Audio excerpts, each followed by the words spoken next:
Pemprov Jawa Timur mulai menggelar vaksinasi COVID-19 dengan menggunakan vaksin Sinovac mulai 14 Januari 2021.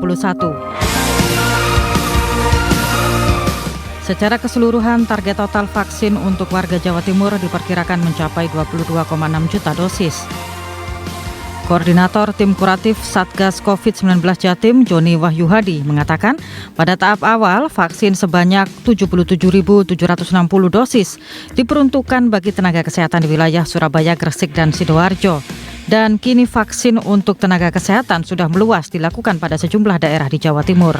Target sasaran vaksinasi selanjutnya yakni masyarakat rentan secara geospasial, sosial, dan ekonomi sebanyak 7.066.384 orang. Selanjutnya pelaku pelayanan publik sebanyak 1.879.314 orang.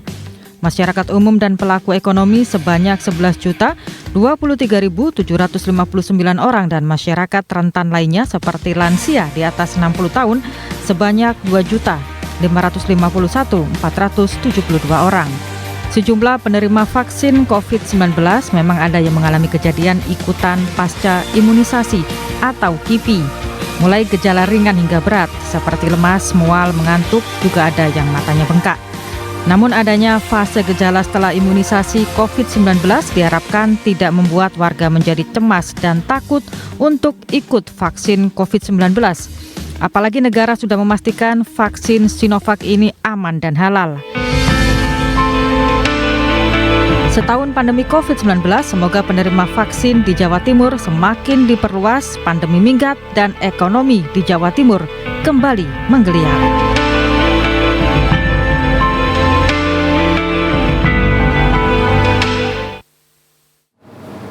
Halo, selamat sore pemirsa. Bincang Sore hadir untuk Anda dan semoga semuanya dalam kondisi sehat walafiat. 2 Maret 2021 boleh dikatakan kurang lebih tepat setahun sejak Corona masuk ke Indonesia dan menjadi pandemi di negara kita. Namun di saat ini memang sedang gencar-gencarnya upaya untuk kemudian bisa melewati pandemi secara bersama-sama, yakni vaksin yang diadakan secara massal oleh pihak pemerintah. Namun tentunya di sore hari ini kita akan membahas bagaimana vaksin dipercepat, pandemi minggat, dan ekonomi kembali menggeliat. Setahun pandemi COVID-19. Kita bersama dengan para narasumber pemirsa yang sudah hadir di studio JTV dan juga melalui line Zoom. Saya sapa yang sudah berada di studio JTV terlebih dahulu, ada Mas Edi Prastyo selaku jurnalis penerima vaksin COVID-19. Beliau ini sekaligus sebagai Pimpret dari Suara Surabaya. Mas Edi, selamat sore. Selamat sore, Agnes. Terima kasih sudah hadir.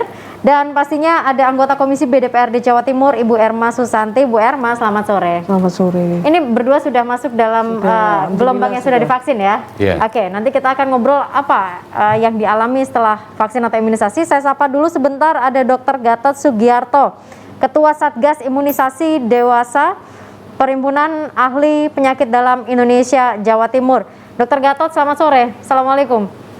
Waalaikumsalam warahmatullahi wabarakatuh. Terima kasih bergabung bersama dengan kami. Dan juga ada Dr. Dominikus Husada atau Dr. Domi dari praktisi vaksin FK Unair. Dr. Domi, selamat sore.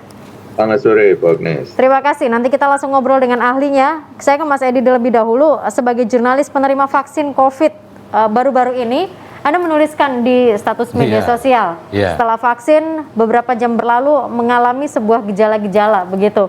Apakah ini boleh dikatakan masuk dalam kejadian ikutan pasca imunisasi? Ceritanya gimana? Saya nggak tahu ya, itu masuk kejadian atau enggak. Tapi yang pasti yang saya rasakan adalah setelah disuntik itu, sebenarnya dalam 30 menit pertama tidak ada yang saya rasakan. Tapi kemudian dalam 2 jam pertama itu saya merasa agak ngantuk gitu ya. Ngantuk, kemudian lapar, padahal sudah makan gitu ya. Kemudian yang berikutnya ada lemas. Nah, waktu itu saya masuk kantor, kemudian saya memutuskan untuk pulang karena memang sangat ngantuk gitu ya. Di perjalanan saya berusaha untuk tetap bisa melek. Nah, sampai di rumah itu saya mencoba untuk makan. Dan makanan yang saya rasakan itu kok nggak ada rasanya. Wah, terus kemudian saya mikir, waduh, saya tuh nggak pernah positif COVID. Tapi kemudian kenapa saya punya gejala kayak gini? Apakah ini gejala COVID atau gejala atau apa peristiwa ikutan itu gitu loh ya. Kemudian setelah itu kemudian saya tidur. Nah, setelah tidur itu saya merasa kok sesak napas. Jadi di tengah malam tuh saya sering 2-3 kali bangun gitu, kemudian itu terasa sesak napas. Tapi kemudian rasa-rasa tidak nyaman itu kemudian hilang setelah masuk subuh ya. Nah, tapi besoknya itu nggak ada yang saya rasakan. Jadi semua baik-baik saja, bahkan kerasa kayaknya tubuh saya lebih bugar, lebih seger dari sebelumnya. Artinya normal kembali ya, gejala-gejala itu tidak dirasakan lagi. Sekarang, iya. Saya nyoba untuk cek ke teman-teman saya, ternyata apa yang mereka rasakan setelah divaksinasi beda-beda. Tergantung dari personnya masing-masing berarti? Iya, karena ada yang tidak merasakan, ada yang ngerasa ngantuk, ada yang ngerasa lapar. Tapi artinya warga tidak perlu mundur kan, karena mungkin mendengar ada yang mengatakan ngantuk, lapar, atau mungkin yang dirasakan Mas Edi, warga tidak perlu merasa takut untuk divaksin berarti kan? Nggak usah takut lah, ini kan ikhtiar ya. Ini ikhtiar kita untuk bisa lepas dari apa yang selama ini kita rasakan ya. Kita berusaha, pemerintah juga sudah menyediakan ruang untuk itu. Kemudian kebetulan seperti saya ini mendapatkan kesempatan yang pertama untuk bisa divaksinasi, ya sebagai warga negara memang harus sebagai kewajiban kita gitu loh untuk mengikuti itu. Dan tidak ada obat-obatan yang diminum pasca vaksin begitu? Hanya vitamin. Hanya vitamin aja. Vitamin. Kalau Bu Erma sudah vaksin juga, apakah merasakan hal yang sama atau mungkin ada pengalaman yang berbeda setelah vaksin? Hari pertama aja agak greges gitu ya, tapi saya nggak tahu apakah itu memang flu atau memang dampak dari vaksin. Jadi ya dibuat tidur aja, besok udah oke lagi. Sama berarti paling nggak hari pertama ada sesuatu yang beda, tapi hari kedua sudah normal lagi sampai dengan sekarang. Nah, sebagai anggota Komisi B DPRD Jatim, ketika melihat vaksin ini mulai massal, mulai diperluas, semakin banyak yang divaksin, keyakinan tentunya terhadap perekonomian juga akan semakin menggeliat. Ini bagaimana tanggapan dari Komisi B? Iya, jadi memang vaksin ini adalah salah satu bagian dari pemulihan ekonomi, karena memang harapan masyarakat ekonomi tentunya baik di lokal maupun di global itu adalah kalau kita bisa paling tidaklah bisa keluar sedikit dari pandemi, artinya tidak perlu PPKM dilanjutkan dengan begitu ketat, tapi tetap prokes 3M dan sebagainya, maka kegiatan ekonomi bisa dilakukan. Nah, ini yang menurut saya ini adalah bagian dari membangun rasa percaya dan harapan masyarakat. Dan saya melihat itu juga di masyarakat kecil, kalau nantinya karena ini setelah gelombang kedua ini akan ada juga pada masyarakat, terutama adalah pelaku ekonomi kecil, UMKM, pedagang pasar dan sebagainya. Kalau itu sudah mulai secara merata, saya pikir ini nanti akan terus menggeliatkan ekonomi yang ada. Dukungan anggaran dari DPRD gimana? Karena kan kita tahu vaksin masih terbatas begitu kan? Apakah dari DPRD Jatim sendiri? Kalau vaksin ini program dari pusat, Mbak. Jadi memang penyediaan 180 juta vaksin ini ada disediakan oleh pemerintah pusat. Nah, peran dari provinsi adalah di recovery ekonominya. Jadi memastikan kalau kaitannya dengan penguatan pasca pandemi, terutama kita fokusnya adalah pada UMKM karena memang 97% pelaku ekonomi khususnya yang memberikan kontribusi terhadap PDRB kita itu adalah sektor UMKM. Jadi ini yang apakah itu di industri pengolahan, apakah itu di perdagangan, pertanian yang selama ini adalah kontributor utama di PDRB kita yang tentunya akan meningkatkan pertumbuhan ekonomi yang sekarang masih posisinya minus 2, diharapkan nanti akan semakin naik. Ini tentunya kalau di sektor yang paling bawah ini yang memang menyerap tenaga kerja yang paling banyak, ini kemudian juga sudah disentuh oleh vaksinasi, maka tentunya ini akan lebih semakin kegiatan-kegiatan ekonomi akan semakin meningkat. Ya, mungkin kalau dulu kita ingat pemirsa bagaimana disiplin kemudian dikatakan sebagai vaksin, namun kini vaksin benar-benar hadir. Nah, nanti kita akan ngobrol dengan Dr. Domi dan juga Dr. Gatot terkait dengan bagaimana sebenarnya keberadaan vaksin termasuk juga gejala-gejala yang tadi sempat muncul setelah divaksin. Kami kembali saat lagi untuk Anda dalam Bincang Sore.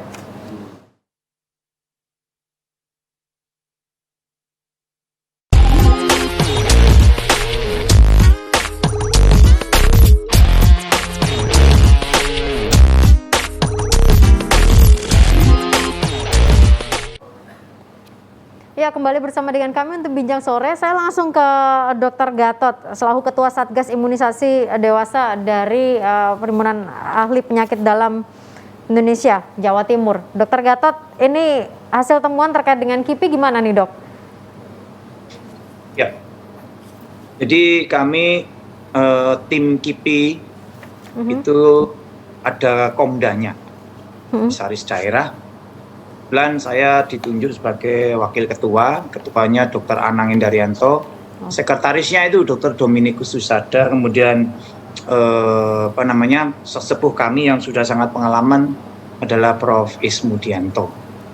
Dari data-data yang ada, kalau semua orang itu melaporkan semua kejadian yang dialaminya, maka kami berharap datanya akan persis seperti yang didapat pada uji klinis fase 3. Uji klinis fase 3 yang di Bandung itu yang dilakukan oleh Prof. Kusnandi Rusmil, melibatkan 1.620 orang, itu sudah jelas-jelas mencatat, karena memang dalam penelitian dicatat semuanya, sehingga ada kejadian ikutan pasca imunisasi yang sifatnya lokal, jadi misalnya nyeri di tempat suntikan, kemudian bengkak di tempat suntikan, dan ada rasa gatal-gatal di sekitar situ, atau mungkin abses ya kalau mungkin tidak terlalu steril, gitu. Terus akhirnya dari tempat tusukan jarumnya itu ada kuman yang ikut masuk dan menimbulkan infeksi, itu bisa. Kemudian yang sistemik, yang sifatnya tidak ada kaitannya dengan tempat suntikan tapi di seluruh tubuh, seperti yang tadi dilaporkan Perna tadi itu ya, kemudian Mas Edi, itu adalah sesuatu yang sifatnya sistemik ya. Nah, dari yang dialami oleh masyarakat itu sebagian besar mereka yang ringan-ringan itu nggak lapor gitu ya. Padahal kita sudah menganjurkan bahwa setiap kali subjek yang mendapatkan vaksinasi itu, kita sudah di kitirnya itu ya diberi nomor kontak kan itu. Ada nomor kontak yang bisa dihubungi untuk melaporkan segala sesuatu yang dirasakan setelah vaksinasi. Tapi ya itu tadi, saya mau nanya sekarang, Bu Erna maupun Pak Edi itu apa sudah lapor apa enggak itu tentang apa yang dirasakan itu? Belum. Ini mungkin baru sekarang melaporkannya melalui ya. Nah, jadi karena banyak orang yang nggak melapor ya, akhirnya seolah-olah yang dilaporkan itu adalah yang gawat-gawat saja ya. Tapi secara keseluruhan, karena kami setiap minggu malam juga bertemu dengan Komnas KIPI ya di Zoom ya, kita juga mendapatkan data-data itu berkisar kalau seluruh seluruh Indonesia secara nasional itu ya sekitar 1% sampai 2%. Ya. Tapi yang tadi ini memang termasuk bagian dari KIPI ya, Dok ya, yang dirasakan oleh Mas Edi dan juga Bu Erma ya. Ya, itu masuk KIPI. Itu masuk KIPI ya. Harusnya itu dilaporkan. Tinggal dengan dilaporkan gitu kami dapat data tambahan untuk kalau banyak yang melaporkan yang ringan-ringan, nanti kan secara persentase lebih banyak yang ringan gitu ya. Tapi karena sekarang ini yang lapor rupanya yang merasa agak mengkhawatirkan baru lapor. Jadi kira-kira sekarang ini data yang masuk adalah yang sedang sampai mungkin ada yang serius, itu yang masuk laporan. Dan itu mungkin menimbulkan ketakutan ya di masyarakat. Harusnya masuk laporan, tapi karena tidak ada yang melaporkan, jadi seolah-olah sebagian besar yang dilaporkan adalah yang sedang sampai yang berat atau yang serius. Tapi sejauh ini setiap ada kasus yang berat seperti itu atau yang serius, itu selalu akan ada kajian oleh Komda dan kemudian nanti dilanjutkan di tingkat Komnas untuk menilai apakah kejadian itu memang ada keterkaitan sebab akibat dengan vaksinnya apa enggak. Ya. Dan tadi saya kira Dr. Dominikus sudah benar. Beliau menyampaikan istilahnya bukan efek samping tapi efek simpang, adverse effect ya. Adverse effect itu kalau diterjemahkan adalah efek simpang atau reaksi aversi. Baik, Dokter Gatot, saya mungkin juga ke Dokter Domi terkait dengan bukan efek samping tapi efek simpang, dan apakah itu sebenarnya wajar ketika mungkin ada gejala-gejala setelah vaksin seperti itu? Ya, karena kan tidak ada buatan manusia sempurna ya. Nah, terlalu jumawa kalau mengharap sama sekali nggak ada apa-apa. Pasti ada, tapi kebanyakan kan ringan. Apakah dia menjadi penghalang vaksin? Ya mestinya ya enggak. Kayak kita tiap hari di jalan raya kan selalu ada kecelakaan. Tapi apa kita berhenti naik sepeda motor? Kan ya enggak juga. Kita tetap naik sepeda motor, naik mobil. Nah, selama efek simpang itu dapat dikendalikan dan tidak berat, menurut saya tidak apa-apa. Semua vaksin yang dapat izin pasti tingkat keamanannya sudah teruji.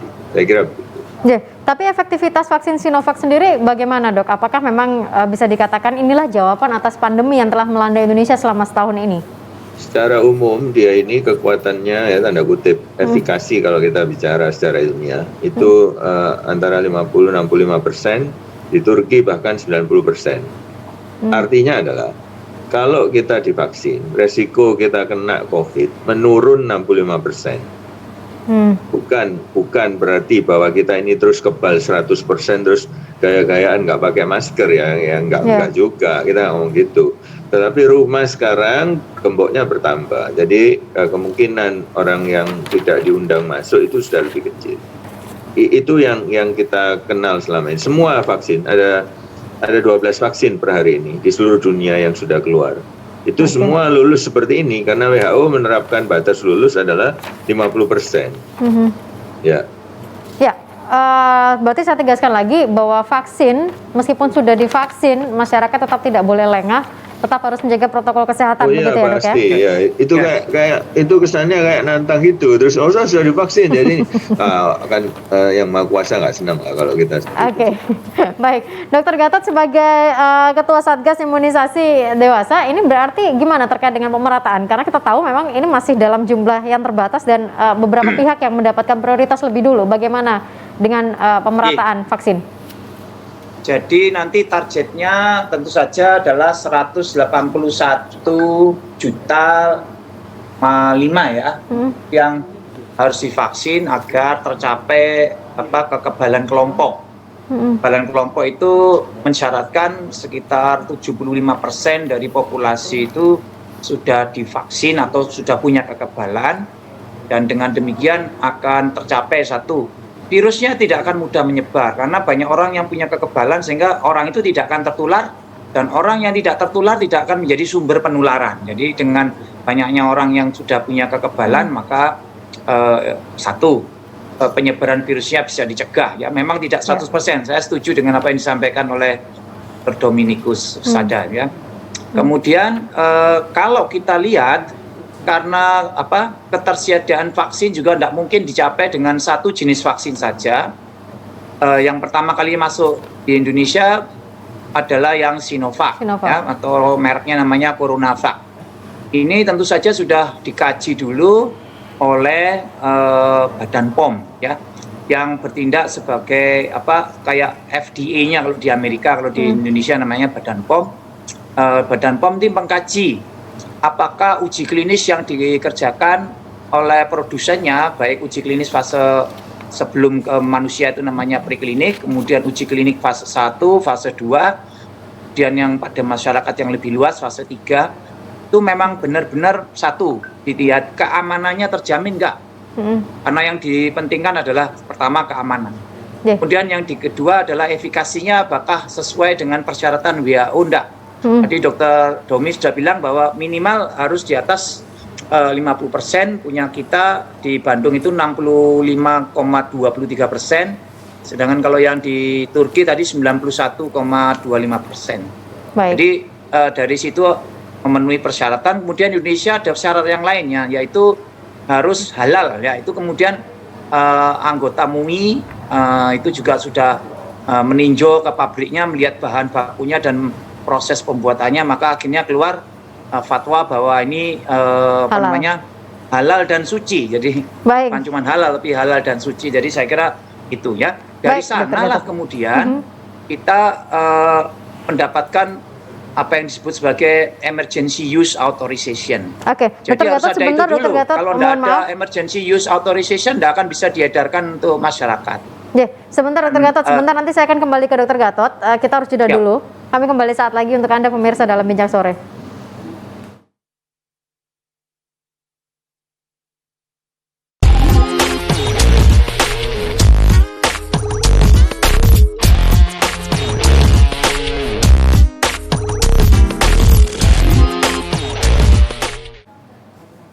Ya, pemerintah sudah memastikan bahwa vaksin Sinovac yang saat ini dilakukan oleh pemerintah ini aman dan halal dan mudah-mudahan bisa segera dirasakan juga oleh masyarakat secara umum. Saya ke Bu Erma sebentar. Bu Erma, bisa digambarkan karena akibat pandemi ini memang kan vaksin belum bisa meluas secara langsung begitu ya. Bagaimana kemudian geliat ekonominya? Apakah ini akan naik begitu sementara memang banyak keterbatasan yang masih harus kita lakukan meskipun sudah vaksin? Ya, jadi pandemi ini sangat menghancurkan di sektor pariwisata dan multiplier efeknya dari sektor pariwisata ya, karena ada banyak rantai ekonomi di sektor-sektor pariwisata dan ini yang menjadi persoalan karena sebagian besar di UMKM adalah di sektor itu. Kemudian juga di produksi makan minum dan sebagainya itu juga bagian dari situ juga akan terdampak. Begitu juga di garmen dan sebagainya, mal-mal itu juga dibatasi dan sebagainya, itu juga menimbulkan kebangkrutan yang luar biasa di kawan-kawan di tenan-tenan di mal, dan itu juga akhirnya juga akan berdampak pada yang lainnya. Yang ini yang saya pikir nantinya di gelombang ketiga ini ada prioritas pada sektor-sektor tersebut sehingga kawan-kawan yang di sektor itu bisa melakukan kegiatan ekonominya kembali di samping memang juga diberikan selain subsidi juga program-program yang kaitannya dengan pemulihan ekonomi. Tapi sejauh ini dari DPRD Jatim sendiri memantau semuanya memang sesuai dengan sesuai dengan planning begitu.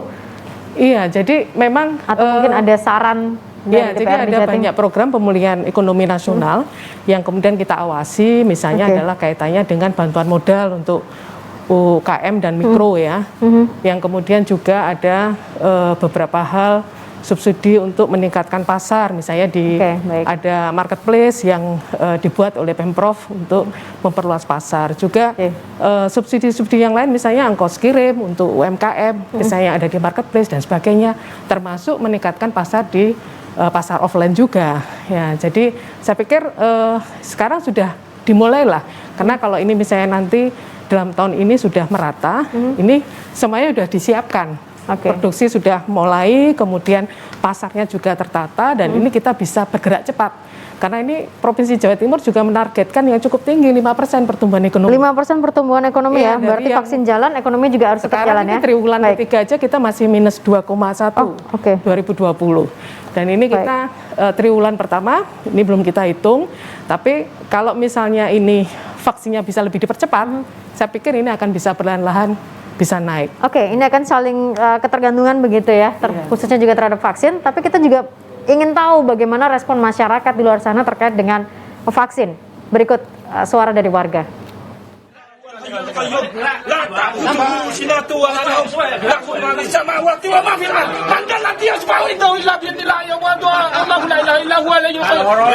takut sih mas, takutnya bukan takut sama vaksin, tapi takut sama jarum suntiknya, dan itu memang sudah lama saya takut jarum suntik. Tapi setelah vaksin kemarin dan saya sampai disuntik seperti itu, ternyata itu nggak sakit mas. Nggak sakit ya mas? Nggak sakit. Jadi saya fobia jarum suntik, tapi insya Allah untuk vaksin yang kedua kali, karena saya sudah merasakan vaksin itu ternyata nggak sakit. Jarum suntik itu tidak sakit lah intinya. Ayo rame-rame vaksin, dukung pemerintah untuk memutus COVID-19. Ya alhamdulillah sampai saat ini saya rasa tambah segar gitu.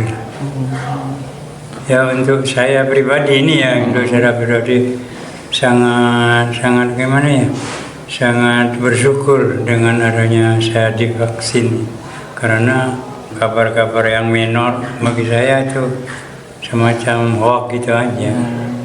Jadi memang sampai saat ini tidak pernah merasakan efek negatif dari vaksin itu sendiri. Enggak.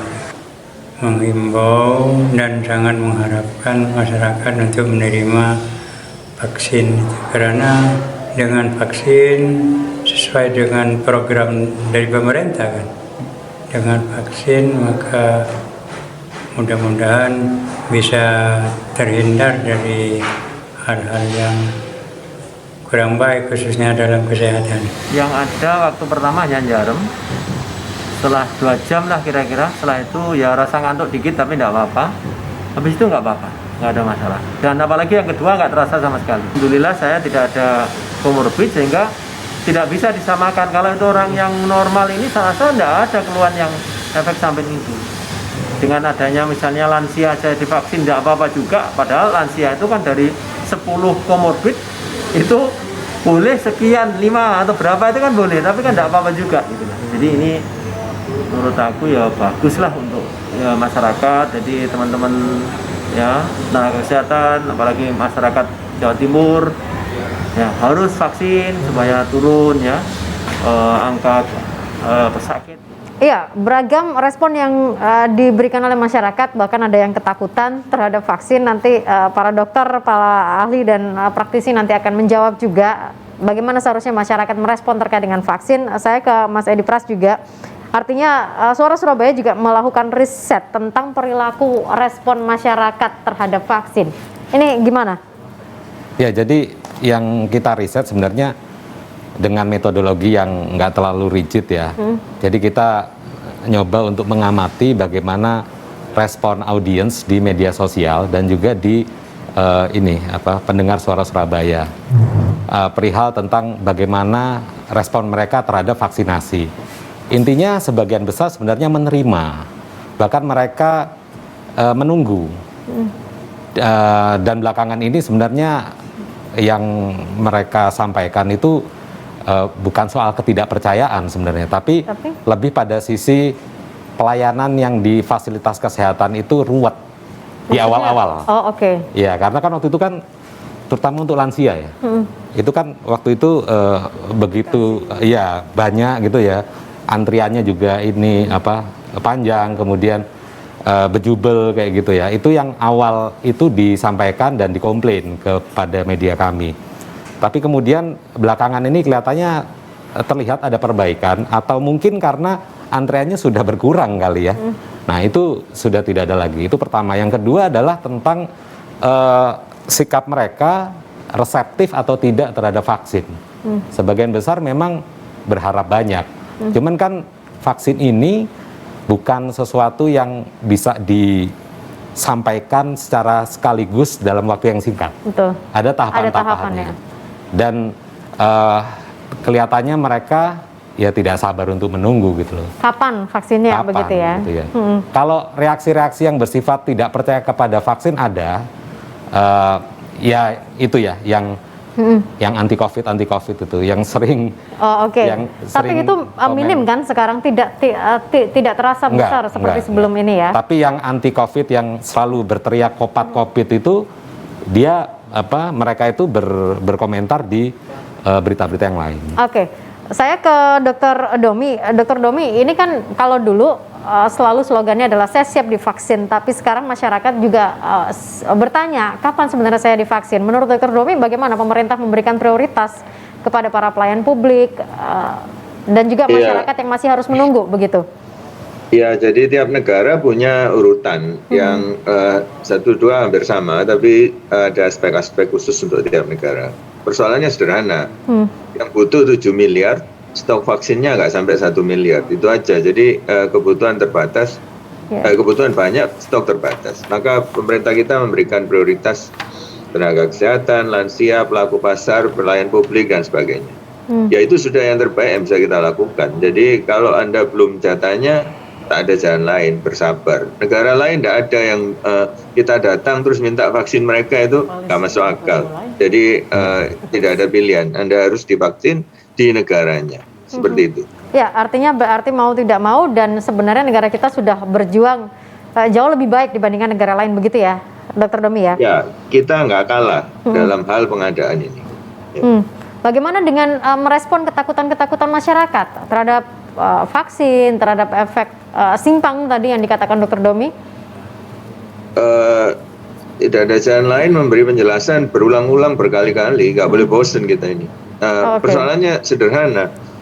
Ketika COVID baru mulai, semua orang ahli COVID. Ketika vaksin COVID muncul, semua orang ahli vaksin COVID. Ketika KIPI keluar, semua orang ahli KIPI. Nah, ini susahnya ya. Jadi, tapi dalam hal-hal yang bersifat umum, general, saya kira Anda mendapat penjelasan yang cukup memadai. Masalahnya adalah apakah mau bertanya kalau memang nggak paham. Kebanyakan kita kan juga menilai sendiri dan sebagainya. Tidak ada jalan lain, kita harus tidak boleh putus asa memberikan penjelasan. Oke, harus terus berjuang memberikan penjelasan. Dr. Gatot, ini bagaimana terkait dengan prioritas? Lagi-lagi mungkin masyarakat bertanya kapan dari Ketua Satgas, bagaimana? Oke, jadi tadi menyambung yang tadi yang belum selesai itu. Oh iya, monggo Dok. Memang akhirnya dari 181 juta sekian itu 1,4 juta adalah petugas kesehatan, itu diprioritaskan. Saya kira di mana-mana itu yang gelombang pertama itu. Lalu yang kedua adalah petugas publik yang tidak bisa harus berhadapan dengan publik untuk pelayanan publik, itu sebanyak 17,4 juta, itu juga akan Kemudian lansia sekarang masuk gelombang 2, aslinya harusnya 21,7 juta ya. Tapi yang datang untuk lansia baru 7 juta. Jadi kan kalau begitu harus ada prioritas seperti tadi yang disebutkan ya. Nah, karena itulah kemudian pemerintah juga menerapkan beberapa prioritas. Prioritas wilayah terutama adalah wilayah provinsi, kabupaten, kota yang memiliki jumlah kasus konfirmasi COVID-19 tinggi ya. Itu yang diprioritaskan ya. Kemudian setelah itu baru masyarakat rentan ya, masyarakat di daerah dengan risiko penularan tinggi. Itu 63,8 juta, dan terakhir adalah masyarakat lainnya dengan pendekatan klaster sesuai nanti ketersediaan vaksinnya berapa, jumlahnya adalah 77,2 juta. Sekali lagi, dalam hal lansia misalnya contohnya, kita membutuhkan 21,7 juta orang yang harus divaksin untuk lansia. Kemudian yang pastinya yang tersedia baru 7 juta. Maka prioritasnya adalah dilihat yang daerah mana yang banyak. Itu ternyata dari angka yang merah itu nyebarannya di daerah Jawa dan Bali. Maka untuk pertama kali maka 7 provinsi di Jawa Bali itulah yang dapatkan prioritas. Lalu kan juga bisa semuanya ya. Maka dipilih yang mana yang paling penularannya paling tinggi, yaitu di ibu kota provinsi. Jadi sekarang yang buka untuk lansia adalah terutama di ibu kota provinsi dari 7 provinsi Jawa Bali. Nanti kalau vaksin yang lain juga datang juga bisa. Kemudian untuk yang masyarakat yang lainnya sabarlah menunggu, karena biasanya mereka risikonya terinfeksi itu jauh lebih kecil dibandingkan yang kelompok-kelompok yang sudah diprioritaskan sejak awal. Tinggal ya itu loh, kalau bisa ya tetap menjaga protokol kesehatan itu ya. Kadang-kadang mereka melalaikan itu, padahal itu yang penting juga. Dan bukan berarti kalau sudah divaksin terus seperti tadi Dr. Domi bisa menantang copot maskernya, iso cangkruan lagi di warung kopi, rokok-rokokan, ambil guyon-guyon. Itu ya perilaku kayak gitu itu mungkin tidak bisa dianggap sebagai perilaku normal di zaman new normal ini gitu ya. Baik, ada jadi kita perubahan harus mengadopsi perilaku yang baik, yang baru, zaman yang baru ini. Baik Dok, kita akan jeda dulu, nanti saya ke Bu Erma ini terkait dengan masyarakat yang harus sabar menunggu, tetapi kalau bicara ekonomi seharusnya mereka juga harus segera mendapatkan perlindungan begitu ya. Nanti saya minta pendapat dari DPRD Jatim, kami kembali saat lagi pemirsa.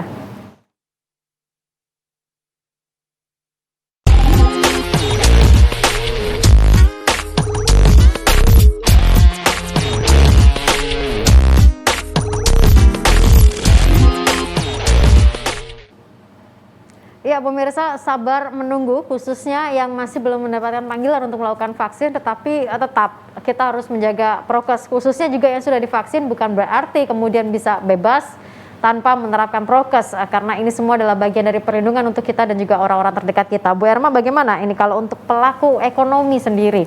Mereka harus sabar menunggu, tetapi di sisi lain mereka juga dikejar target dalam tanda kutip untuk menggeliatkan kembali ekonomi. Ya, jadi kalau kaitannya dengan kapan, tentunya ini juga menunggu tadi yang sudah dijelaskan oleh Dr. Dominikus tadi ya. Jadi ini memang program dari pemerintah pusat ya, terkait dengan kuota dan sebagainya. Dan tadi memang pelaku ekonomi itu juga termasuk kelompok rentan yang itu jadi prioritas utama karena diharapkan pemulihan ekonomi bisa segera dilakukan. Oleh karenanya Provinsi Jawa Timur itu lebih pada menguatkan karena tadi meskipun kita vaksin itu tetap kaitannya new normal, pola hidup new normal ini terus kita lakukan sehingga kita harus mendukung itu terus dilakukan di semua wilayah. Jadi misalnya kita punya Perda Ketertiban Umum yang di dalamnya itu mengatur juga terkait dengan bagaimana polisi, kemudian juga pemerintah itu melakukan upaya-upaya untuk memastikan terkait dengan 3M prokes itu memang dilakukan. Ada tindakan-tindakan yang dilakukan dibolehkan di dalam perda tersebut untuk memberikan pendidikan pada masyarakat. Termasuk juga pengalokasian anggaran dan sebagainya untuk memastikan itu tetap jalan di semua wilayah di Jawa Timur. Kemudian juga kaitannya di titik-titik kegiatan ekonomi itu juga harus dipastikan kaitannya dengan prokes itu tetap ditegakkan. Nah, ini yang subsidi atau bantuan kaitannya dengan alat-alat untuk prokes dan sebagainya ini terus dilakukan. Kita mengalokasikan untuk itu sehingga baik itu perilaku masyarakat tetap melakukan 3M, tapi juga fasilitas-fasilitas di titik-titik kegiatan ekonomi itu juga disediakan sehingga 3M ini tetap terjaga sembari kita menunggu vaksin ini bisa merata khususnya pada pelaku ekonomi sehingga bisa kegiatan-kegiatan ekonomi itu bisa terus dimaksimalkan. Baik, kita kembali ke slogan bahwa disiplin tetap adalah vaksin yang utama berarti ya, disiplin dan juga ketertiban. Saya juga mengingat kembali Dr. Domi, siapa saja yang boleh divaksin? Kondisi apa saja yang membolehkan seseorang ini divaksin? Dr. Domi. Ya, sebetulnya tujuan akhirnya adalah semua orang ya. Tapi saat ini tidak ada vaksin untuk kelompok di bawah 16. Sinovac sendiri 18 ke atas. Jadi itu yang boleh selama ini. Lalu ibu hamil memang belum ada vaksin yang diizinkan untuk ibu hamil. Penelitian sedang dilakukan, tapi bukan untuk vaksin Sinovac. Sedangkan di bawah 16 tahun sudah ada yang memulai di Inggris juga, dan kita akan lihat apakah mereka seperti itu.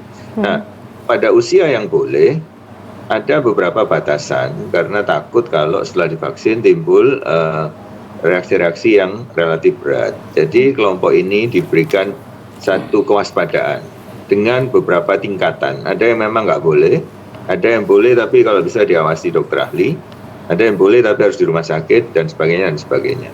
Jadi secara praktis saya akan bilang sebetulnya semua orang itu boleh, cuma nanti akan ada penyesuaian. Nah, itu seperti itu. Penyesuaian ini yang kemudian kita masih menunggu lagi begitu ya, Dok ya? Ya. Baik, Mas Edi Pras, ini kalau kita mengatakan pelayan publik khususnya juga jurnalis ini masuk dalam kategori prioritas begitu kan, mendapatkan vaksinasi terlebih dahulu. Bagaimana menurut Anda, seberapa penting sih pelayan publik kemudian termasuk juga jurnalis untuk ikut vaksin? Gini ya, asumsinya kan bahwa jurnalis itu bekerja di lapangan, tapi kan juga ada yang di desk gitu ya. Ya. Benar sih bahwa kami jurnalis ada yang bekerja di lapangan. Bahwa kemudian pemerintah memutuskan bahwa jurnalis adalah salah satu yang termasuk penerima pertama gelombang awal gitu loh untuk mendapatkan vaksin. Oke, fine. Tapi sebenarnya bukan pada sisi itu. Jurnalis bukan warga negara kelas pertama gitu loh. Sebenarnya masih banyak lagi yang warga yang di luar sana yang sebenarnya bersentuhan langsung dengan publik. Tapi sebagai seorang jurnalis sebenarnya kita harusnya bersyukur bahwa ya udah kita diberikan kesempatan pertama, maka peran kita adalah kita menjadi ambasador sebenarnya. Kita menjadi duta bahwa oke, ini fine dan kita harus sampaikan itu kepada publik. Tapi tentunya dengan kritis. Seperti itu sih. Dengan kritis ini artinya termasuk juga dengan kritisnya bagaimana? Apa terkait dengan pelayanan dari vaksin itu sendiri atau gimana? Artinya gini ya, ketika media melakukan peliputan jurnalistik itu basisnya adalah pada pengetahuan. Artinya edukasi, sosialisasi berarti ya. Artinya kan kita membutuhkan narasumber yang kompeten, kemudian juga menyampaikan secara both side coverage, all side coverage, dan itu disampaikan secara jernih kepada publik. tanpa ada tendensi apapun. Jadi dalam hal ini saya sih menilai bahwa peran jurnalis di sini bukan hanya sekadar sebagai penyampai pesan yang disampaikan oleh pemerintah, tapi apa yang terjadi di luar sana di publik itu juga harus ditangkap sehingga terjadi pertemuan antara fakta di lapangan dan kemudian pengambil keputusan itu bisa melihatnya dan bisa diambil keputusan-keputusan untuk memecahkan masalah. Jadi nggak cuma sekedar media itu sebagai perpanjangan tangan dari pemerintah aja. Oke, kalau dari Ketua Satgas Imunisasi sendiri, Dr. Gatot, sejauh ini apakah sebenarnya pesan, message terkait dengan vaksin, sosialisasi edukasi ini diterima dengan baik oleh masyarakat? Ya, jadi kita tidak boleh puas dengan segala yang sudah kita lakukan. Faktanya menunjukkan bahwa banyak saja hal-hal yang disalah persepsikan oleh masyarakat tentang misalnya beberapa kasus yang terjadi di Blitar misalnya, kemudian ada juga yang di Makassar yang mungkin dimanfaatkan oleh kelompok-kelompok anti vaksin untuk membuat seolah-olah ini vaksin ini sebenarnya belum memenuhi syarat gitu ya. Kenapa cepat-cepat sekali? Vaksin yang lalu-lalu dibuat bertahun-tahun, kenapa ini belum 1 tahun sudah ada vaksinnya? Dan itu semuanya tentu saja akan memberikan pengaruh negatif untuk akseptansi vaksin ya. Kemudian ada keraguan-keraguan, kemudian ada membanding-bandingkan ya. Kenapa kok kita pakai Sinovac? Kenapa kok tidak pakai Pfizer atau Moderna? Apakah memang yang dipilih yang murah atau dan seterusnya? Itu yang tentu saja saya sependapat dengan Pak Edi. Kita bersama Suara Surabaya, saya juga dari ID berkali-kali menyampaikan melalui Suara Surabaya yang sangat luas jangkauan dan cakupannya untuk masyarakat bukan hanya di Surabaya tapi beberapa Jawa Timur. Itu sangat penting untuk menyampaikan berita yang benar, untuk menangkal berita-berita yang keliru. Dan saya berharap seperti yang tadi disampaikan oleh Pak Edi, kalau mereka belum pernah divaksin, mereka belum tahu bagaimana rasanya. Tapi setelah mereka divaksin dan tahu ini toh, itu maka apa yang mereka alami itu sangat kuat untuk menimbulkan persepsi dan kemudian dengan kuat juga motivasinya untuk menjelaskan kepada masyarakat seperti apa adanya. Sebab kalau mereka belum divaksin, cuman katanya-katanya kan nggak bisa bilang apa-apa. Tapi kalau sudah merasakan, aku sendiri sudah merasakan kok seperti ini, ternyata tidak ada bahayanya, maka keyakinan awak media untuk menyampaikan berita-berita yang seperti kita harapkan itu besar. Dan tentu saja kritik dari media massa terhadap pelaksanaan untuk menyempurnakan ini supaya di kemudian hari semuanya bisa berjalan dengan lebih baik itu sangat kami butuhkan. Baik. Terima kasih. Terima kasih Dr. Gatot. Bu Erma, kalau dari Dewan sendiri upaya sosialisasi begitu ya, di luar ekonomi. Mungkin ini ya yang kritik masukan positif untuk pelaksanaan vaksinasi waktu kemarin di DPRD, itu vaksinatornya tidak memberikan, karena tadi ada kebutuhan untuk data. Tadi untuk melaporkan teman-teman melaporkan. Jadi kita tidak dikasih tahu bahwa nanti kalau ada gejala telepon ke sini ABCD, semuanya hampir tidak dikasih tahu. Sehingga nggak tahu tadi ternyata di formnya yang sertifikat sudah vaksin itu ada kolomnya untuk misalnya, ada nomor untuk misalnya kalau ada keluhan-keluhan ini untuk kebutuhan riset dan sebagainya. Nah itu mungkin nanti di periode kedua atau di tempat lain itu juga perlu diperhatikan untuk vaksinatornya itu. Oke, DPRD sendiri juga punya saluran ya untuk membantu sosialisasi terkait dengan pelaksanaan vaksin. Iya, kami punya media reses yang langsung turun ke masyarakat, yang di dapil masing-masing. Kemudian juga kami juga punya kaitannya di partai, juga punya anggota dan sebagainya, di jaringan masyarakat dan sebagainya. Kami selalu perilaku new normal, 3M, prokes dan sebagainya itu selalu kita di awal selalu kita menjadi satu edukasi yang harus wajib kita lakukan, termasuk vaksinasi dan sebagainya. Ya, Dr. Domi, ini kan mau tidak mau tadi ada pesan yang disampaikan Bu Erma, perbaikannya gimana ya Dr. Domi ya kalau terkait dengan ini harus melapor yang mungkin ternyata itu tidak tersampaikan. Dikasih informasi lah. Ya, informasinya belum nyampe. Dr. Domi dulu, monggo Dr. Domi. Ya, salah satunya ya upaya JTV ini. Jadi ini caranya, jadi memperbaiki dari waktu ke waktu, nggak boleh putus asa juga. Ya, biasanya di meja 4 memang diberikan kartu yang ada nomor telepon yang bisa dihubungi. Tapi seandainya nggak pun ya saya sih nggak memaksa, terutama yang ringan-ringan kayak Pak Edi itu saya ya biasa lah itu, seperti itu. Semua sarana kesehatan bisa membantu untuk melaporkan jika memang ada. Poliklinik di gedung dewan misalnya atau puskesmas atau klinik di depannya gedung dewan itu bisa membantu untuk memberikan akses untuk pelaporan. Siapapun boleh melaporkan. Itu hakikatnya begitu. Baik, intinya feedback begitu ya, Mas Edpras, ada tambahan? Iya, sebenarnya yang menarik itu ada logika yang nggak nyambung antara publik yang tadi disebut anti vaksin gitu ya, atau mungkin yang followernya anti vaksin, yang follower yang anti vaksin itu. Tapi gini, intinya bahwa yang nggak nyambung adalah karena begitu kita divaksin, itu kan kita tetap harus menjalankan protokol kesehatan dan tidak ada ukurannya gitu loh, bahwa oke, saya divaksin kemudian saya punya perbedaan secara signifikan nih setelah divaksin, orang masih tetap disuruh pakai masker gitu ya, terus apa yang membedakan? Nah, ini penjelasan yang seperti ini bahkan mungkin tidak cukup hanya dengan sains. Gitu. Baik, nanti kita akan lanjutkan lagi pemirsa, karena kita harus jeda terlebih dahulu untuk mengikuti azan maghrib untuk wilayah Surabaya dan sekitarnya.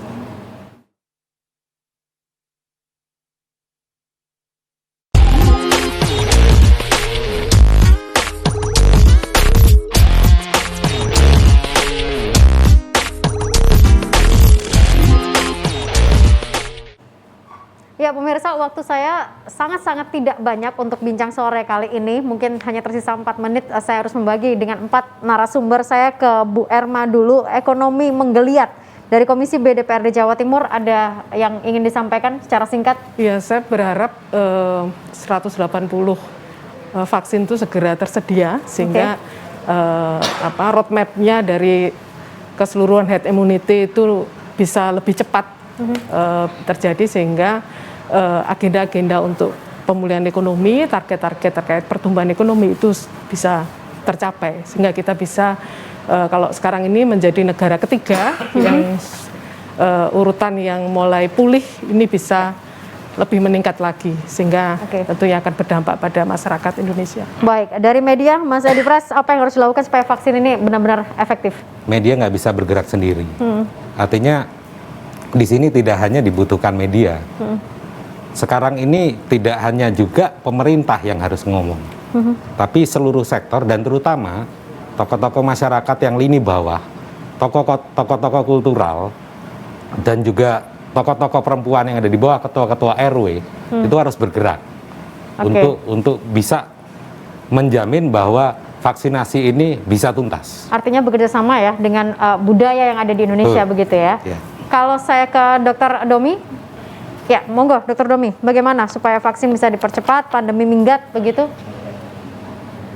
Tidak ada jalan lain, semua orang harus sepakat ya. Kita nggak usah mikir yang jauh-jauh ya, untuk negara nggak usah, untuk diri kita sendiri, anak-anak kita, orang-orang tua di rumah.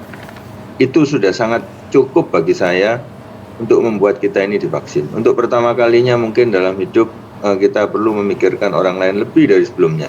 Dan ini cara untuk mencapai suatu kondisi yang untuk negara pun sangat baik. Demikian. Baik. Dari Ketua Satgas, Dr. Gatot, tadi ada pesan dari Mas Edi Pras dari sisi media terkait dengan sosialisasi, terkait penjelasan bahwa habis divaksin itu bukan berarti kita bisa bebas hidup seenaknya saja. Dr. Gatot. Oke, jadi kita akan tetap tidak henti-hentinya menggaung-gaungkan masalah itu. Karena itu setiap kali kami punya kesempatan dalam webinar atau dalam acara live seperti ini dengan melalui media massa, kami menggunakan kesempatan itu untuk menghimbau kepada masyarakat bahwa vaksin adalah salah satu bentuk ikhtiar. Tidak ada vaksin yang melindungi 100%. Tapi seperti tadi disampaikan oleh Dr. Dominikus, kita menurunkan risiko infeksi. Kalau misalnya mengambil data yang di Bandung 65%, maka risiko terinfeksinya turun 65%. Dan kalau terinfeksi seperti yang sudah kita lihat itu gejalanya ringan dibandingkan mereka yang tidak tervaksin. Dan untuk mempercepat tadi, karena tujuannya adalah, tuntutannya adalah mempercepat, kami Satgas Imunisasi Dewasa tidak henti-hentinya sampai nanti akhir Maret kami masih melakukan pelatihan untuk vaksinator supaya nanti jumlah vaksinatornya banyak dan pada saat yang bersamaan secara simultan di beberapa kota melakukan vaksinasi. Baik. Kemudian pelatihan juga tentang bagaimana mereka yang bertugas itu, terutama di meja 2 yang men-screening, kemudian di meja 4 yang tadi mestinya harusnya memberikan penjelasan bahwa ada nomor yang bisa dihubungi dan ada namanya petugasnya yang juga bisa dihubungi. Kemudian dengan demikian masyarakat jadi jelas ya. Kami ingin menyampaikan bahwa pemerintah pengennya adalah memastikan bahwa vaksinnya aman dan keluhan-keluhan masyarakat itu akan diperhatikan. Jadi semua keluhan terhadap KIPI selalu akan ada upaya bagaimana mengatasinya. Baik, Dok. Supaya aman. Baik, terima kasih banyak Dok. Mungkin karena keterbatasan waktu dan mudah-mudahan pemirsa informasi pada hari ini bisa memberikan semangat untuk kita sama-sama mensukseskan vaksin agar ekonomi bisa menggeliat dan sekali lagi bisa menurunkan risiko infeksi pandemi. Terima kasih untuk semua para narasumber. Sehat selalu untuk kita semua dan semoga pandemi segera berlalu. Saya Agnes pamit, selamat sore, sampai jumpa.